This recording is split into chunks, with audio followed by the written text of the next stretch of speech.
मिनश्शैतानिर्रजीम बिस्मिल्लाहिर्रहमानिर्रहीम। एक सवाल जो मोमिनीन और मोमिनात के ज़हन में अक्सर गर्दिश करता है कि मोमिनात जो पीरियड्स की हालत में होती हैं, माहवारी आ जाती है, हर महीने 6 दिन 7 दिन 8 दिन वो बेचारी माहवारी में चली जाती है, तो अब उस पर एक और जुल्म किया जाता है कि आपने ना नियाज़ पकानी है, ना आपने नियाज़ खानी है, ना आपने मजलिस में जाना है। ये जुल्म है, ये शरीयत नहीं है। जो इमाम बारगाह बनाए गए हैं ये इसलिए बनाए गए हैं कि इसमें कोई अगर इस हालत में है तो वो आ सके।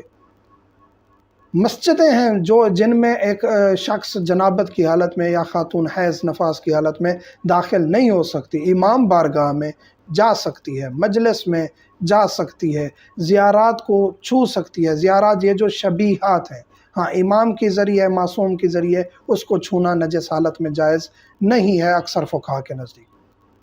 लेकिन अगर एक खातून जिसको पीरियड्स आए हुए हैं वो उस दौरान वज़ू भी कर सकती है, रिवायात कहती हैं कि वो उस दौरान वज़ू करके अपने मुसल्ले पे बैठे ज़िक्र करे, तस्बीहात पढ़े, कुरान करीम की तिलावत तक कर सकती है। ज़्यादा करना मकरूह है लेकिन कुरान की तिलावत भी कर सकती है। उस कुरान करीम को छूना जायज़ नहीं, अम्बिया और मासूमीन के अस्मा को छूना जायज़ नहीं है। इसके अलावा जो ज़ियारात बनाई गई हैं, एहतराम अगर ख़ातून करती है तो वो अलग बात है कि जी मैं नहीं छूना चाहती, तो कोई हर्ज नहीं है। लेकिन जायज़ है जो ख़ातून बावुज़ू हो के पीरियड्स में पीरियड्स में बावुज़ू हो के मजलिस में आती है तो अच्छी बात है, आना चाहिए। 7 दिन वो अगर मुहर्रम उल हराम के 7 दिन, रमज़ान उल मुबारक के 7 दिन वो लेक्चर सुनना, मजलिस सुनना छोड़ देगी तो उसकी तरबियत में फ़र्क आ जाएगा।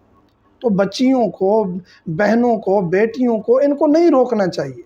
इन्हें फ़कत ये कहना चाहिए कि साफ़ सुथरी हालत में रहें और वज़ू करके जाएं, मजलिस में जाएं। मस्जिद में जाना जायज़ नहीं है, इमाम बारगाह दीगर कहीं मजलिस हो रही है जाएं। अलम पाक को हाथ लगाती हैं तो हराम नहीं है, ज़ियारात को हाथ लगाती हैं हराम नहीं है, न्याज पकड़ के खाती हैं तो हराम नहीं है, न्याज पकाती हैं तो हराम नहीं है। ये एक माशरे में अपनी तरफ से चीज़ें राइज कर दी गई हैं जिसकी वजह से ख़ातून को इन चीज़ों से दूर कर दिया जाता है। न्याज खाने दें, न्याज का असर है, उसकी तरबियत में अच्छापन आएगा। उसको पकाने दें, कोई उसके हाथ पाक हैं, उसका पसीना पाक है, उसके हाथ नजस नहीं होते। जो माहवारी में है उसके हाथ जिस्म नजस नहीं होता, फ़कत उसके वही जगह नजस है जहाँ खून लग रहा है बस।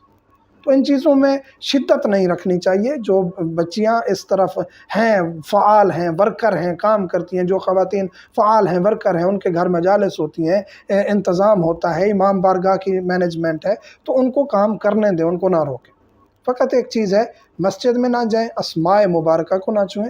कहीं ज़री ज़ियारत पे जो शबीहात बनाई जाती हैं, अलम जहाँ नाम लिखे हों उनको छूना जायज़ नहीं है। बाकी आप ज़ियारात को भी छू सकती हैं, चूम भी सकती हैं, बाकी अलम मुबारक को भी छू सकती हैं, न्याज भी बना सकती हैं और मजलिस भी अटेंड कर सकती हैं, मजलिस पढ़ भी सकती हैं, नोहा भी पढ़ सकती हैं, मातमदारी भी कर सकती हैं।